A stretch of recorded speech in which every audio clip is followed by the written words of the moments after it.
everyone, and welcome to Clara Sews Vintage. I'm Clara Weber. I know I'm a little bit late to the party, but I thought today it would be fun to do the Seamstress tag with all of you as a way for you to get to know me a little bit better. I have my questions right here that I'll be referencing, and let's get started. Question number 1. Who are you? As I said, my name is Clara Weber. I am a 20-something seamstress from the Midwest, and I have been dressing vintage for about 2 years now. Question number 2. When and why did you start sewing? I have been sewing as long as I can remember. From a very young age, my mother and grandmother taught me how to sew. I have very fond memories of visiting my grandmother's house, and she would let me play on her sewing machine. I would just sew little scraps of fabric together. I was really too young to make anything in particular, but that made me very comfortable using a sewing machine, and it gave me the confidence that I needed later on to just pick up fabric and not be afraid to make things. Number 3. What is your favorite or proudest make?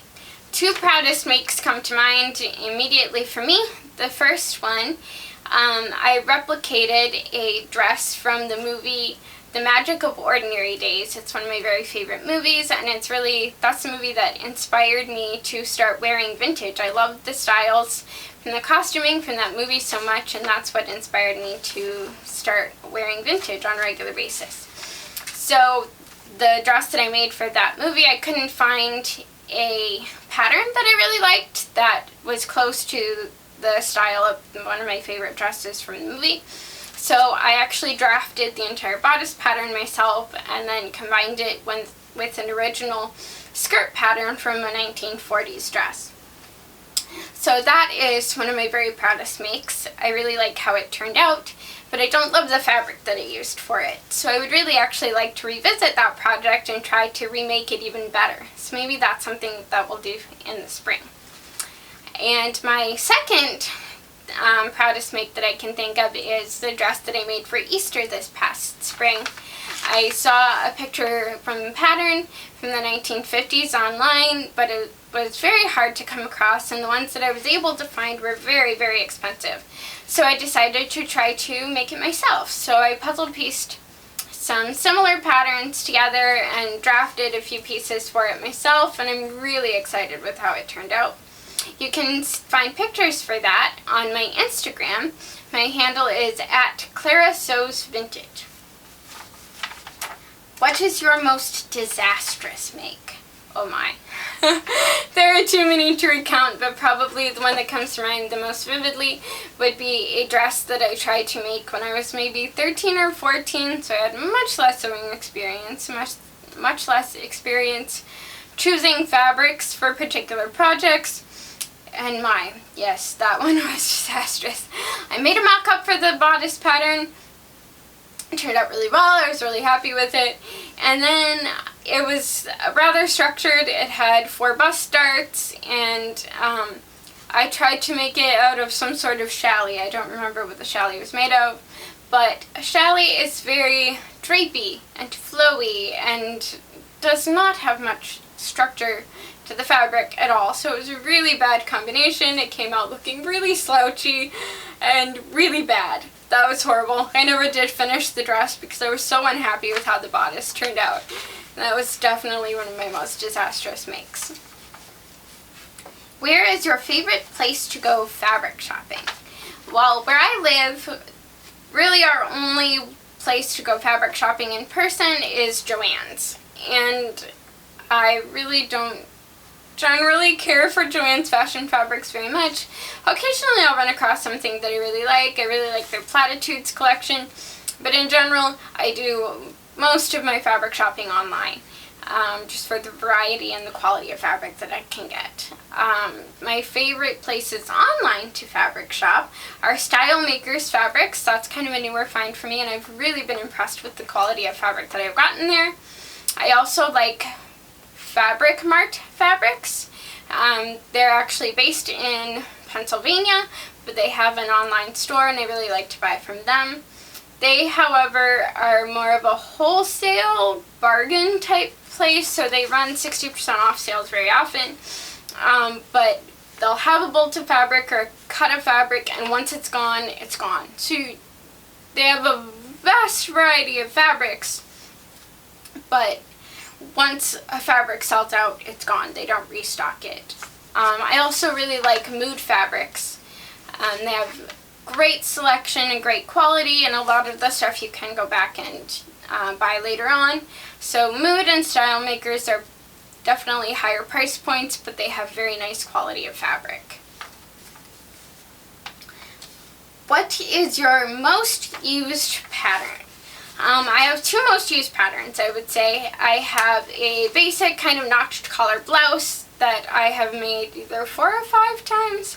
I just love the way it turned out. It's very simple, basic blouse. It goes with everything, and you can really change it up by what fabrics you use, and have a wide variety of blouses from the same pattern. I really like that one.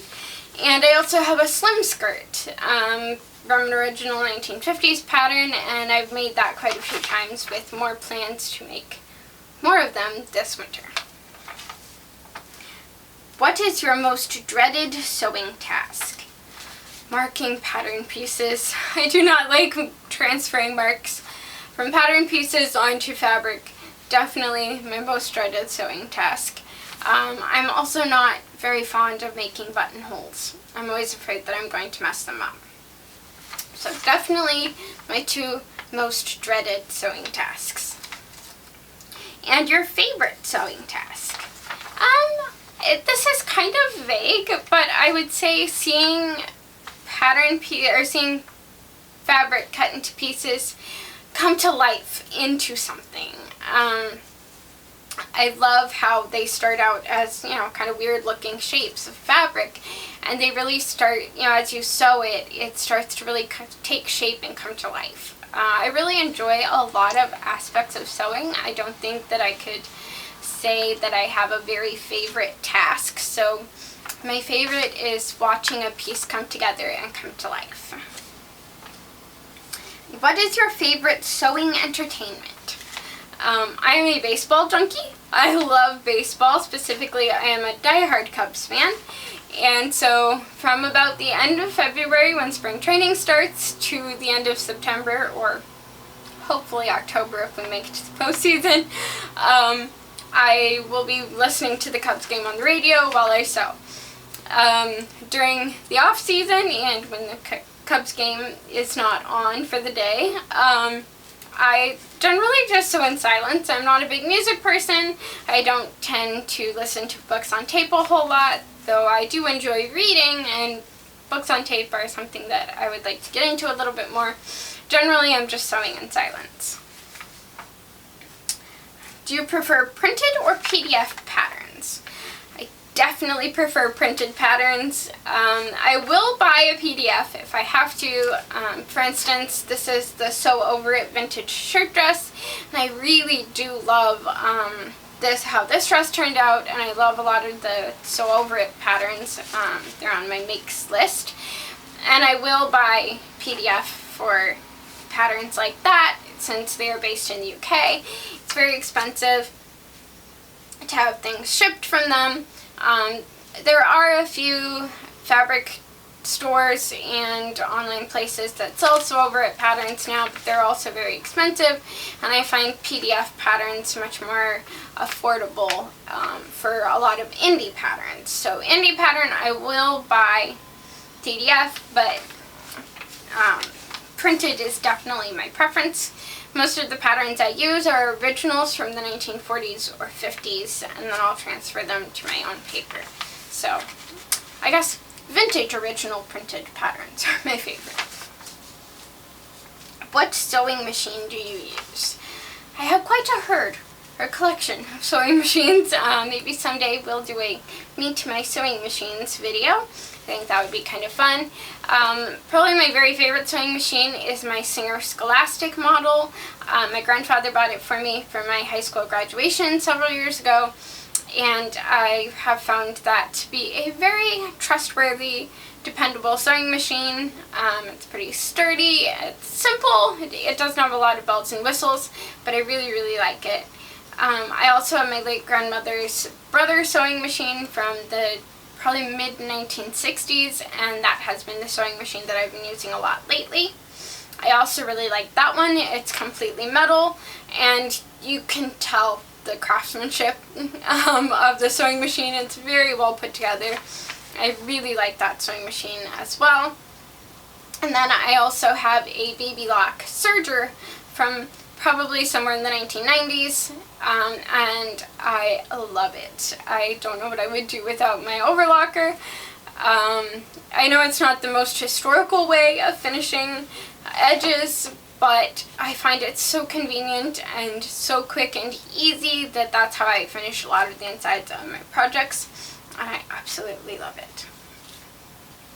And our last question is, do you have any other hobbies?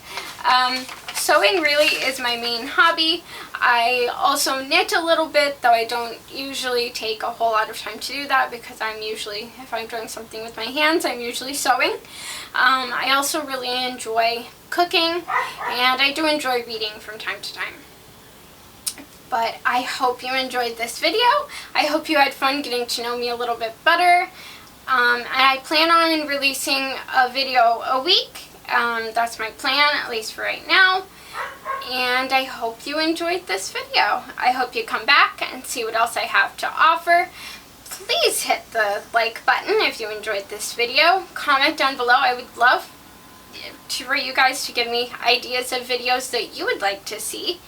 I plan on doing mostly kind of making of videos, sewing vlogs. I also really like antiquing. I guess that would be one of those other hobbies. I really enjoy antiquing and thrifting. So probably some antiquing and thrifting hauls on occasion. Some how-to videos for more specific sewing tasks. Perhaps how to put in an invisible zipper, how to set sleeves, how to sew a collar. So different sewing tasks, how-tos like that. So please leave in the comments below if you have any other ideas for me or what you would be most eager to see. And don't forget to subscribe and hit the bell button so you're notified whenever I post new videos. And I will see you next time. Bye!